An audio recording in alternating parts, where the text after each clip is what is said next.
আসসালামু আলাইকুম সবাইকে। এখন 7টা 8 বাজে। এখন আমি ঘুম থেকে উঠলাম। এইটা আমাদের বারান্দা দিয়ে বাইরের ভিউ।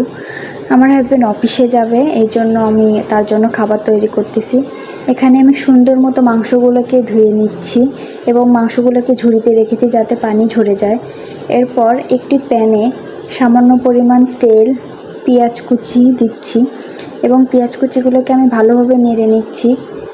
এরপর একটি বাটিতে 1 চামচ আদা, 1 চামচ রসুন, 1 চামচ জিরা বাটা, এরপর একে একে হলুদের গুঁড়া, মরিচের গুঁড়া এবং 1 চামচ ধনিয়ার গুঁড়া দিয়ে সামান্য পরিমাণ পানি দিয়ে মশলাগুলোকে তৈরি করে নিচ্ছি। এরপর ওইদিকে আমার পেঁয়াজগুলো ভাজা হয়ে গেছে। পেঁয়াজগুলোর মধ্যে মশলাটা অ্যাড করে দিচ্ছি। এরপর এগুলোকে সুন্দরভাবে নাড়তে হবে যতক্ষণ না পর্যন্ত মশলার তেলটা ছেড়ে দেয়। এরপর আমি তেজপাতা এবং সামগ্রী মশলাগুলো দিয়ে নিচ্ছি।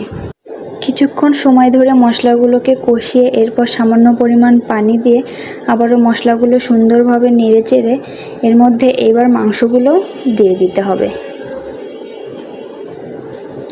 মাংসগুলো দেওয়ার পর আমি সুন্দরভাবে মাংসগুলো নাড়াচাড়া করতেছি যাতে মাংসর ভিতরে মশলাগুলো সুন্দরভাবে ঢুকে যায়। এই পর্যায়ে আমি লবণ দিলাম। আমি লবণটা একটু দেরি করেই দেই। মাংসগুলো চুলাতে রেখে অল্প জালে এদিকে আমি পোলাওয়ের জন্য চাল ধুয়ে নিচ্ছি। সুন্দরভাবে চালগুলো ধুয়ে নিচ্ছি। এরপর কড়াইটিতে দিয়ে দিচ্ছি সামান্য পরিমাণ তেল। এরপর একে একে দিয়ে দিচ্ছি তেজপাতা, দারচিনি, সাদা এলাচ। এরপর দিয়ে দিচ্ছি 1 চামচ আদা, 1 চামচ রসুন ও 1 চামচ জিরা বাটা। এরপর সুন্দরভাবে মশলাগুলো কষিয়ে এর ভিতর দিয়ে দিচ্ছি ধুয়ে রাখা পোলাওয়ের চালটা। এ পর্যায়ে সুন্দরভাবে চালগুলোকে নাড়াচাড়া করে ভেজে নিতে হবে। তারপর এর ভিতর অ্যাড করতেছি আমি গরম পানি। চালের পরিমাণ অনুযায়ী অবশ্যই পানিটা দিতে হবে। অন্যদিকে আমার মাংসটি কষানো হয়ে গেছে এবং এর ভিতরে আমি এখন অ্যাড করতেছি আলু দিয়ে সুন্দরভাবে মাংসটি নাড়াচাড়া করে দিচ্ছি। এরপর দিয়ে দিচ্ছি পানি, ঢাকনা দিয়ে ঢেকে দিচ্ছি মাংসটি। এরপর অন্যদিকে আমি সালাদ কেটে নিচ্ছি। এর মধ্যে আমার পোলাওটি হয়ে এসেছে। পোলাওটি সুন্দরভাবে নাড়াচাড়া করে এবং কিছুক্ষণ চুলায় রেখে সুন্দরভাবে পোলাওটি নামিয়ে নিচ্ছি। এরপর কিছুক্ষণ ঠান্ডা করে আমার হাজব্যান্ডের টিফিন বক্সে ভরে দিচ্ছি পোলাও, সালাদ।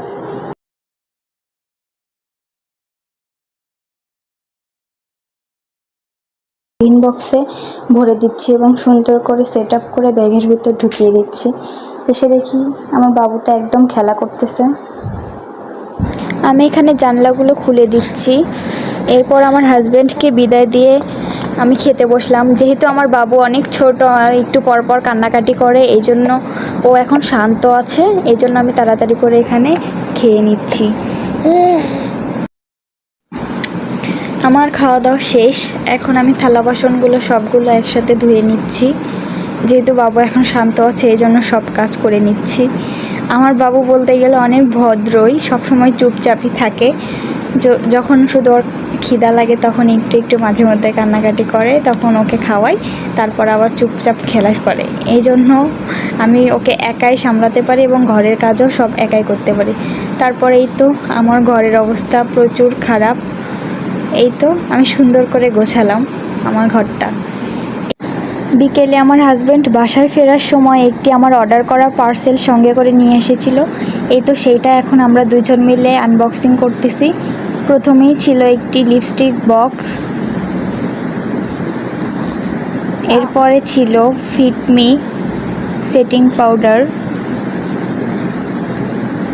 এরপর ছিল eyeshadow palette, foundation, primer,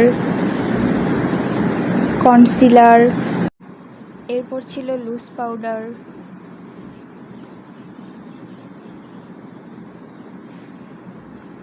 setting spray, blush on, এরপর ছিল তুলি। সবগুলোকে আমরা একসঙ্গে এখন সাজাচ্ছি যে দেখতে কেমন লাগে, এই জন্য। এগুলো সব কিছু কিন্তু আমার হাজব্যান্ডই করতেছে, আমি জাস্ট বসে বসে শুধু দেখতেছি যে ও কীভাবে সাজায়।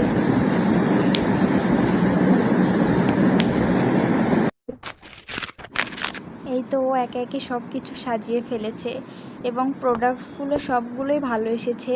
কম্বোতে যেমন দেখেছিলাম সবগুলো একদম ঠিক ঠিক পেয়েছি।